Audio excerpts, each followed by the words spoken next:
Mwena emitima gibabeere mu bifuba gitya ettaka tebalibba ettaka libeera nange bye bakeera nga banzise ne bwenzitibwa era okujjako mpozi nga famire yonna esaanyeewo era omwana owange ajja kujja era ayogere byenjogera nga ayeddiza ettaka lino ettaka lye tutuddeko tetumanyi na mwaka we lyatondebwa naye lize libeerako abantu ab'enjawulo era nange ne bwe mba nga nvudde mu bulamu bw'ensi nti nvuddewo era abafamire yange era bajja kujja ba owninga ettaka eryo kati bino bye tukola bya bwereere tunoonye mazima gali luddawa tetwesooka bwesoosi eno ensi tekyalimu kwesooka abantu baawe tuli bangi twawera tetukyesooka nti kino ekitundu kyange kati buli kintu kituddeko ebiwandiiko byakyo oba okitegeera ettaka lyagifutingibwa jjajjaffe 1945 n'ettaka si lya leero era maama wange omulungi maama Nabakooba eyo ensonga simanyi oba abawabuzi bagimuwabula.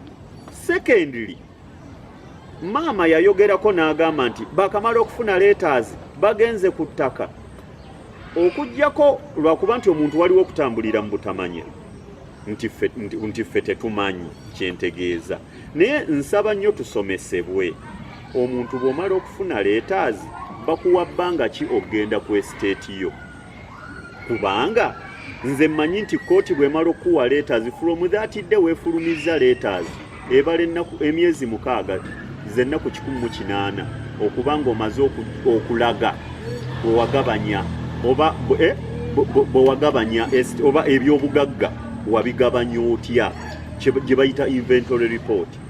Kati ate gwe bw'onkugira nonga nti naakafuna letters siri supposed kugenda ku estate yange kitegeeza ennaku 18 gy'emyezi 6 gigenda kuyitawo nga sinnazzaayo inventory report.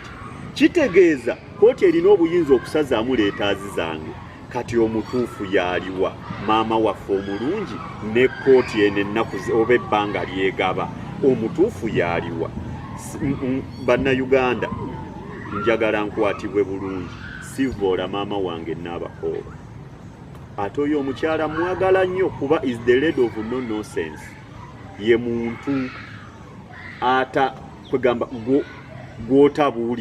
gwotamala gabuulira n'abuuka na bigambo era mbadde nsaba maama wange sikuzzeemu nga nkuvoola naye nnina bye simanyi ebikontradictinga kooti etugamba birala n'ebyafuluma ku mpewo birala oba crime of sin oba what you know nga ina statements zava okulikodinga twali naye ku roundabout wemadu omusajja oyo abigaba chairman yagamba yamubuuza n'amugamba nti mulowooza ennamba y'aba abantu 26 egenda kusobola abantu 1000 be tuli mu kuorganizinga.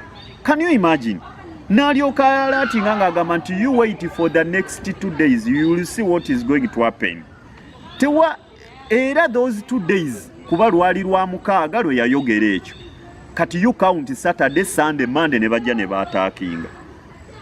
Obwo bwe bujulizi nnambe bwe yabyogerera mu maaso ga musirikale. Kakati ng'oggyeko ekyo najja n'alumbira ddala in a broad daylight yaliwo naye gavumenti yaffe ennungi mufeffetta abantu n'ali wansi w'ekitanda mu mujjayo. Nsaba abantu abo bakangavulwe balamulwe tufune obwenkanya.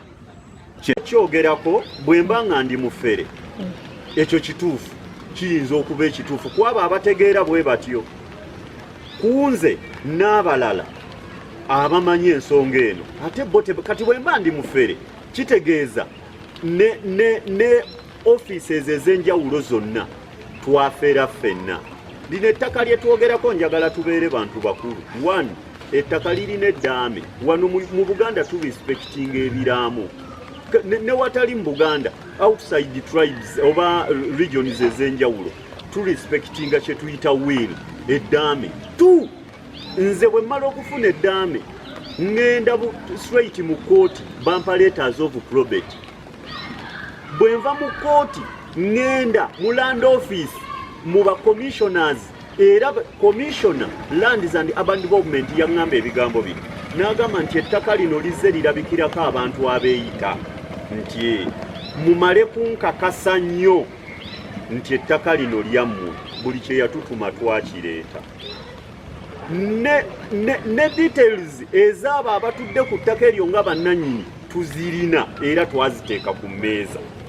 Komishona n'atugirayo n'atukkiriza ne batuwa ekyapa ne tugenda eGomba ne tusaba district land surveyor era naye yennyini ne batukkiriza okugenda okuopeninga boundaries. Twayitira mu ofiisi ya RDC byenjogerako byonna twabiteekayo. Kakati atali mufere yave yampakanye ng'ayina ebyawukana ku byange. Bino ebintu byenva okwogerako ettaka tebalibba eryo ettaka lisinga baalibba dda. N'ettaka omanyi lwaki teribbibwa? Ettaka liba n'ebiryogerako. Wano wootudde wano wendi ebyogerawo ate si byebiri ewa neighbor. Ekyo njagala tukkiriziganye.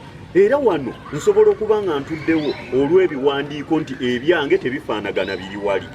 Kati nsaba oyo ampita omufere ampitisa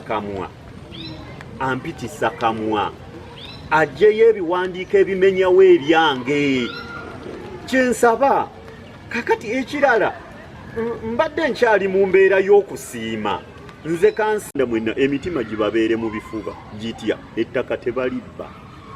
Ettaka libeera nange ne bwe bakeera nga banzise ne bwe nzitibwa era okujjako mpozi nga famire yonna esaanyeewo era omwana owange ajja kujja era ayogere byenjogera nga ayeddiza ettaka lino ettaka lye tutuddeko tetumanyi na mwaka we lyatondebwa naye lize libeerako abantu ab'enjawulo. Era nange ne bwe mba nga nvudde mu bulamu bw'ensi nti nvuddewo era abafamire yange era bajja kujja ba owninga ettaka eryo. Kati bino bye tukola bya bwereere tunoonye mazima gali luddawa. Tetwesooka bwesoosi eno ensi tekyalimu kwesooka. Abantu baawe tuli bangi twawera tetukyesooka nti kino ekitundu kyange. Kati buli kintu kituddeko ebiwandiiko byakyo. Oba okitegeera ettaka lyagifutingibwa jjajjaffe 1945 n'ettaka si lya leero.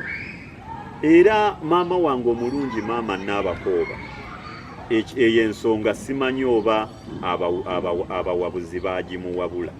Secondly, maama yayogerako n'agamba nti bakamala okufuna letters bagenze ku ttaka okuggyako lwakuba nti omuntu waliwo okutambulira mu butamanya nti ffe tetumanyi kyentegeeza. Naye nsaba nnyo tusomesebwe. Omuntu bw'omala okufuna letters bakuwa bbanga ki okgenda ku estate yo? Kubanga nze mmanyi nti kooti bw'emala okuwa letters from that day weefulumiza letters ebala emyezi 6 z'ennaku 108 okuba ng'omaze okulaga bwewagabanya oba bwewagabanya oba ebyobugagga wabigabanya otya gye bayita inventory report. Kati ate gwe bw'onkugira nonga nti naakafuna letters siri supposed kugenda ku estate yange kitegeeza ennaku 108 gy'emyezi 6 gigenda kuyitawo nga sinazaayo inventory report. Kitegeeza kooti erina obuyinza okusazaamu letters zange. Kati omutuufu yaliwa maama waffe omulungi ne kooti eno ennaku oba ebbanga lyegaba omutuufu yaliwa. Bannayuganda njagala nkwatibwe bulungi sivoola maama wange Nabakooba. Ate oyo omukyala mwagala nnyo kuba is the lady of no nonsense. Ye muntu ata kwegamba gw'otamala gabuulira n'abuuka na bigambo. Era mbadde nsaba maama wange sikuzzeemu nga nkuvoola naye nnina bye simanyi ebikontradictinga kooti etugamba birala n'ebyafuluma ku mpewo birala. Kyogerako bwe mba nga ndi mufere ekyo kituufu kiyinza okuba ekituufu kwaba abategeera bwe batyo. Kunze n'abalala abamanyi ensonga eno ate bo kati bwe mba ndi mufere kitegeeza ne offices ez'enjawulo zonna twafeera ffenna. Lino ettaka lye twogerako njagala tubeere bantu bakulu. 1 ettaka lirina eddaame wano mu Buganda tu respecting ebiraamo ne watali mu Buganda outside tribes oba regions ez'enjawulo tu respectinga kye tuyita will eddaame tu nze bwe mmala okufuna eddaame ngenda straight mu kooti bampa letters of probate bwe nva mu kooti ngenda mu land office mu ba commissioners era commissioner lands and urban development yaŋŋamba ebigambo bino n'agamba nti ettaka lino lizze lirabikirako abantu abeeyita nti mumale kunkakasa nnyo nti ettaka lino lyammwe buli kye yatutuma twakireeta ne details ez'abo abatudde ku ttaka eryo nga bannannyini tuzirina era twaziteeka ku mmeeza commissioner n'atugirayo n'atukkiriza ne batuwa ekyapa ne tugenda eggomba ne tusaba district land surveyor era naye yennyini ne batukkiriza ogenda okuopeninga boundaries twayitira mu ofiisi ya RDC byenjogerako byonna twabiteekayo kakati atali mufere yava eyampakanye ng'ayina ebyawukana ku byange bino ebintu byenva okwogerako ettaka tebalibba eryo ettaka lisinga baalibba dda naye ettaka omanyi lwaki teribbibwa ettaka liba n'ebiryogerako wano wootudde wano wendi ebyogerawo ate si byebiri ewa neiba ekyo njagala tukkiriziganye era wano nsobola okuba nga ntuddewo olw'ebiwandiiko nti ebyange tebifaanagana biri wali kati nsaba oyo ampita omufere ampitisa kamwa ajjeyo ebiwandiiko ebimenyawo ebyange kyensaba kakati ekirala mbadde nkyali mu mbeera y'okusiima nze kansi ng'alina statements zava okulikodinga twali naye ku roundabout emaddu omusajja oyo abigaba chairman yagamba yamubuuza n'amugamba nti mulowooza ennamba y'abo abantu 26 egenda kusobola abantu 100 be tuli mu kuorganizinga. Can you imagine? N'alyoka alatinga ng'agamba nti you wait for the next 2 days, you will see what is going to happen. Tewa era those 2 days kuba lwali lwa mukaaga lwe yayogera ekyo. Kati you count Saturday, Sunday, Monday ne bajja ne baataakinga. Obwo bwe bujulizi nnambe bwe yabyogerera mu maaso ga musirikale. Kakati ng'oggyeko ekyo najja n'alumbira ddala in a broad daylight. Yaliwo. Naye gavumenti yaffe ennungi. Mufeffetta abantu n'ali wansi w'ekitanda mu mujjayo. Nsaba abantu abo bakangavulwe, balamulwe, tufune obwenkanya. W'ekitiibwa pulezidenti n'ebitongole ebikuddirira wansi awo bikole butaweera okuteekawo obwenkanya. Erinnya lya Ssobi lyatambula nnyo weewaawo mu mbeera abantu gye bamanyiddemu oba gye tumanyiddemu ffenna nti nkyamu. Naye Munnayuganda era constitution ekirambika bulungi nnyo okuprotectinga bannayuganda most especially obulamu bwabwe. Kakati obulamu bw'oli baba ababumujjako balamulwe, tufune obwenkanya. Sijja kwogera nnyo ku nsonga z'ettaka kuba kati tuli ku musango gwa mmadda. Era oyo avaayo nanga nti ndi mufere ku ttaka yali ntutte mu kkooti n'atatemula bantu. Kyova olaba maama waffe, maama omulungi n'abakooba, ayina ekigambo kye yayogera minisita wa lands. Saamuddamu. Lwaki saamuddamu? Eno ishu kati si ya ttaka, eno ishu ya musango gwa kutemula. Maama waffe yayogera n'agamba nti omuntu ettaka lino mubadde mubeera luddawo ebbanga lyonna n'ebirala ebiringa ebyo. Oyo maama waffe siyinza na kumuddamu mu bigambo bye yayogera kubanga pulezidenti agenda okulonda omuntu omutuuza mu kifo aba amaze okuditamininga kapabilite ye. Maama n'abakooba okuggyako nga si muganda waawa oba sijja kwogera muganda lwakuba nti mwenkulidde omwana omuto gy'amanyi enkuba gyetonya. Naye olwaleero waliwo n'abali wano kati nga balina ettaka erya 1980 nga tebannalizuula olw'ensonga omuntu bw'akola eddaame alikweka taliteeka ku disipule nga bipande by'abayimbi. Eddaame tugenda oddizuula okumanya estate eyo eyali yatereka eddaame naye yali atuuse ku poyinti ng'amaanyi gamuwedde era omwami oyo yafa 2019. Bw'afa 2019 bataganjula ebintu kwe kutugirayo ekiwandiiko ekyo tuzuula estate y'eggomba.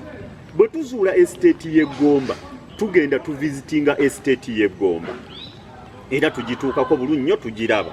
Ne famire eyo eriko eyakaliisa twagivisitinga several times okuva mu LC1 tugenze ne batugamba mbu ebiwandiiko byabwe babitereka mu State House.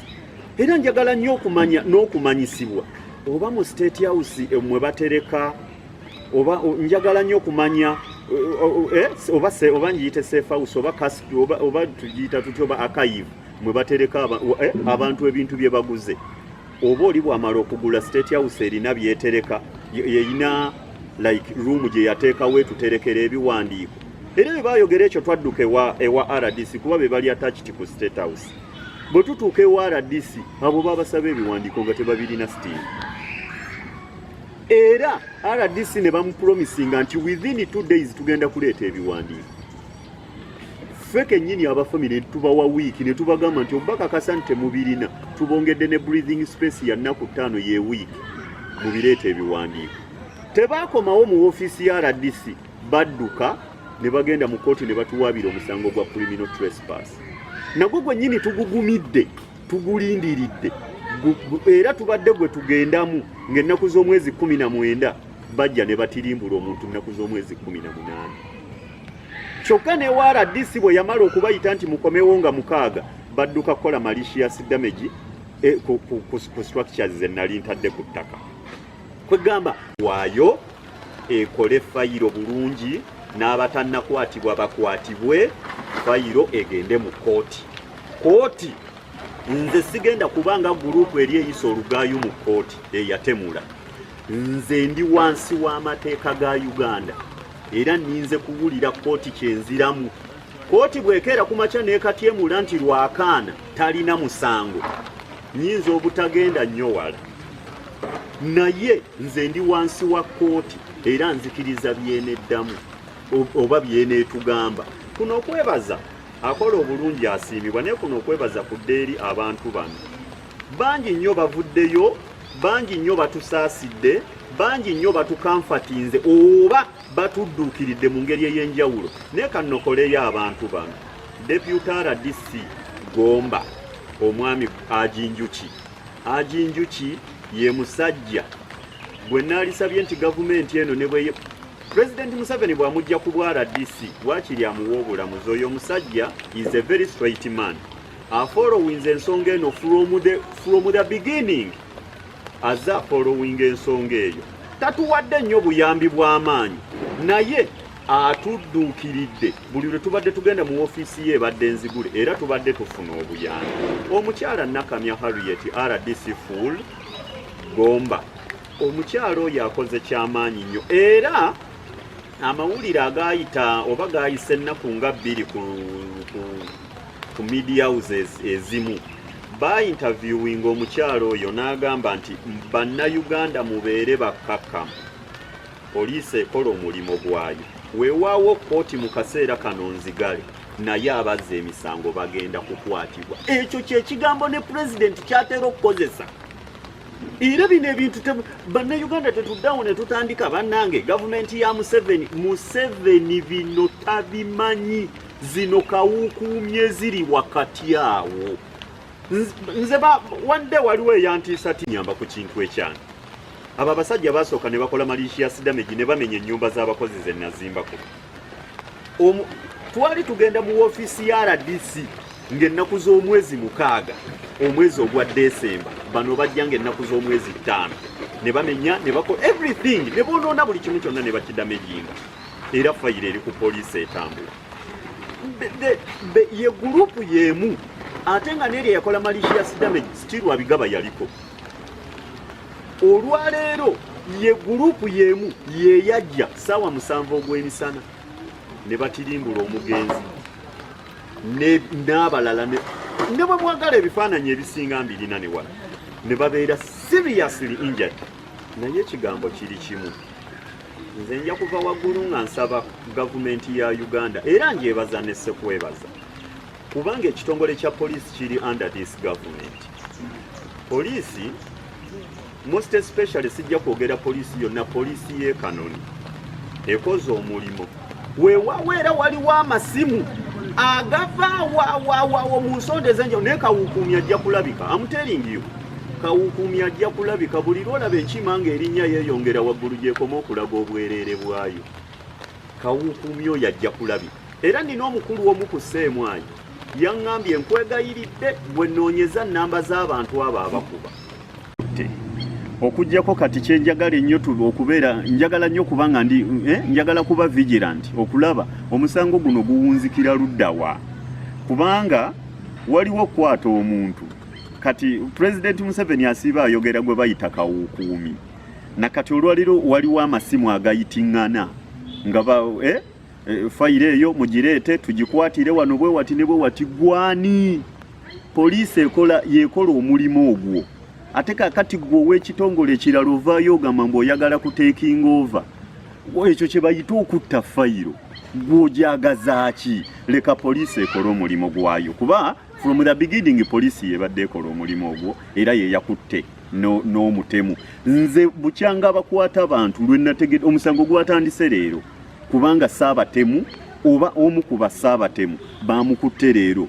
Bali ba mercenaries abatamanyikiddwa na where they come from, abatalina national IDs, we don't sure oba like Ugandans oba okitegeera.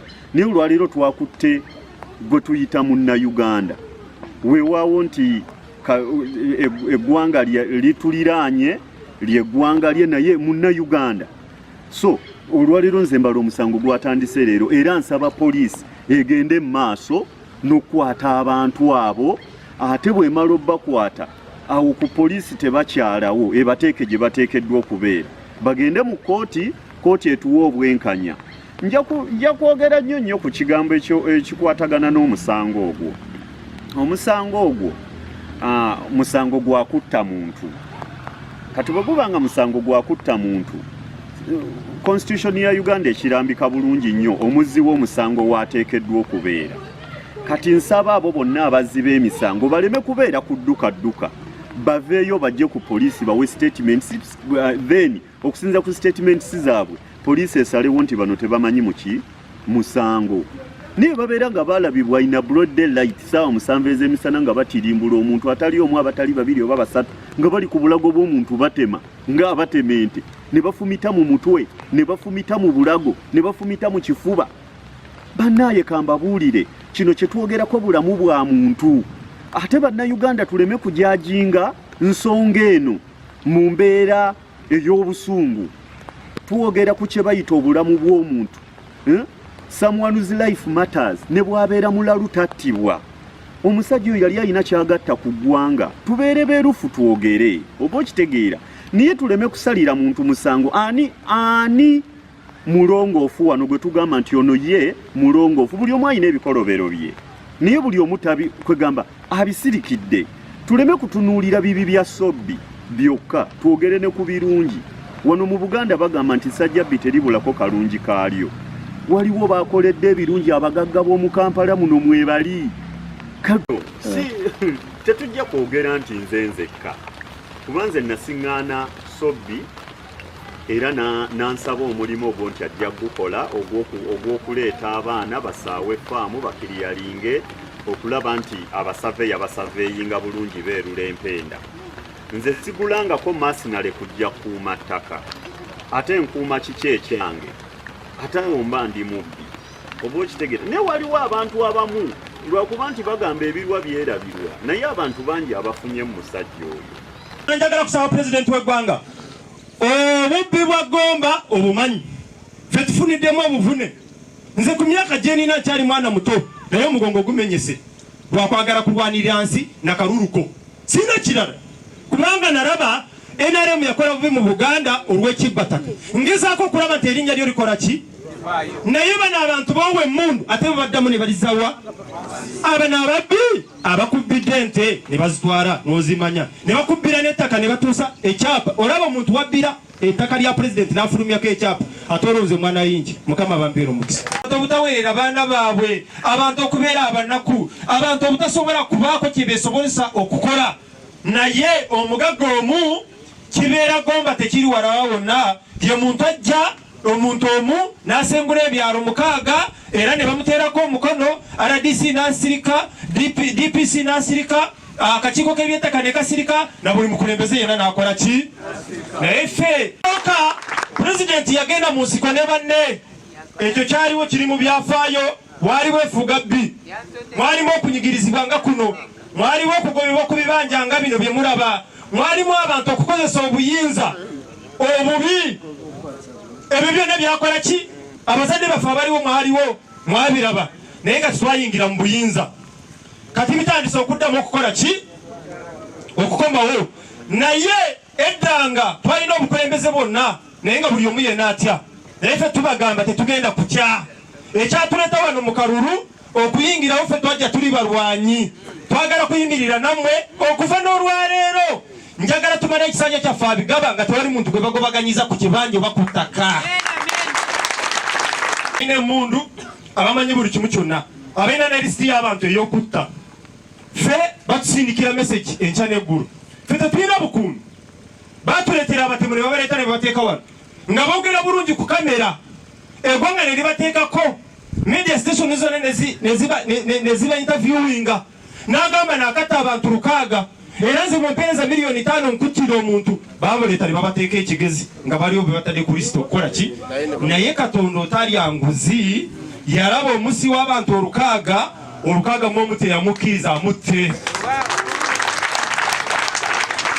mumukyetegereza twinayo abantu okurugaha ngo abokubaina amaani okenda ngo omikisirize mutaahi waawe obukubaina amaani twina abantu olukwiza aine mutaahi we akakoma itaka ry'ekifuba twina abantu abalikwiza akakuura ebikondo akabikora nko kwakwenda okitandika n'omugambaho akanga twina entereza heeru kandi twina ez'omuunu twina abantu abaremeire amataka ga bagenzi baabo ne bagamanya ngu tegaabo twina abantu obu baragira itaka n'abaana be n'ondiijo nakimanya ebiremeise ebyapa kuhinduka ebiri omuriimo twina okubibagambira nayanga ngu atakakitenzya bakamanya ngu haine itaka lya mugenzi we ritaaha omu kyapa ekyapa kirigo kibaho barigo bakihereza ondiijo omuntu ahabwa obushuma itaka rimuri amaraka nkademu waliyo omuntu omunene eyali mutaka eri rya kalisi mumbuze lwaki oli omusajja ali mukuwoza namulabako n'amaaso gange abasajja bakonfesinga ne bagamba buli muntu bamuwanga 5,500 buli lunaku abantu 10 bimeka abo n'abantu abamuhoro ate kati bano abanene ndooza batandikira 5,000 okudda waggulu babawo contract ya myezi 6 ezo sente zonna bwogenda ozigaba osanga buli mwezi ziri miliyoni nga 2 okugenda okwetorola zino sente zivaawa bw'oba owoza ettaka lyo eriri mu butuufu lwaki oteeka mu sente ezo mwalimu kyebuuzizaako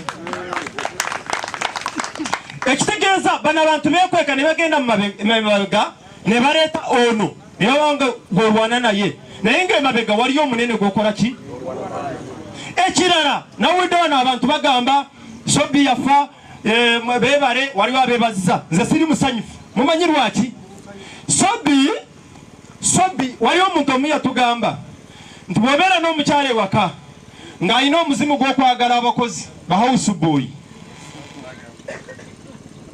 ne bamukwana gw'okugoba house boy oba tojja ekizibu waka kubanga ekibaagala kikyakoze eki kati gwe bw'oba oyagala kwetaasa ekizibu jjawo kino ekyagala baki oba leka abakozi beeyagale kwebi so kyengamba mu kino abadde atuma Ssobi yakyakoze eki ate abakyayagala okukola nga Ssobi bekyakikoze eki so tunoonye oyo atuma Ssobi yaani bwe tugenda okujja ebizibu mu ggumba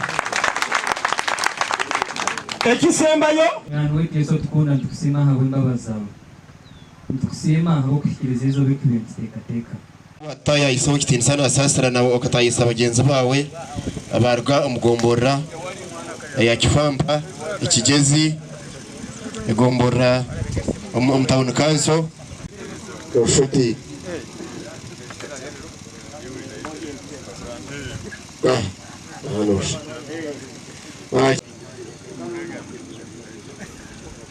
Chairman mkamanje nasasira Ebya forest ni bitandika tukaba turi aha nimba sima kaba twine naboyisha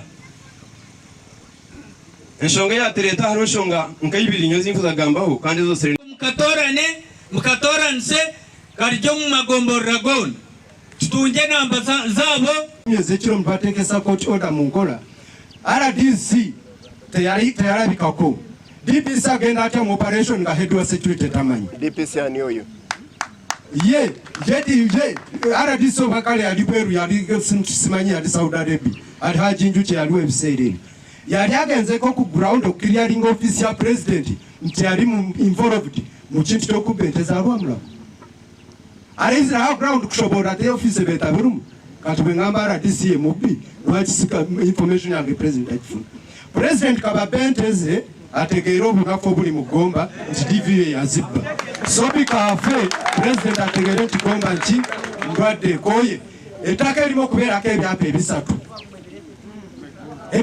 nga biri ku ttaka lyerimu ministry ya land nge-issuing ne bakweka fayiro enkadde ne bateekako eno empya ono minister wa land zinajja wano nze njuki namuwabirako ne anti corruption unit niteeke kwemulugunya kwange mubuwandiika era fayiro yange eri 7115 aba anti-corruption street anti-corruption teba responding sebo twafuna ebintu byo naye tulina fayiro nyingi tujja kukumi last year kati tuli mu 2024 anti-corruption yekola biki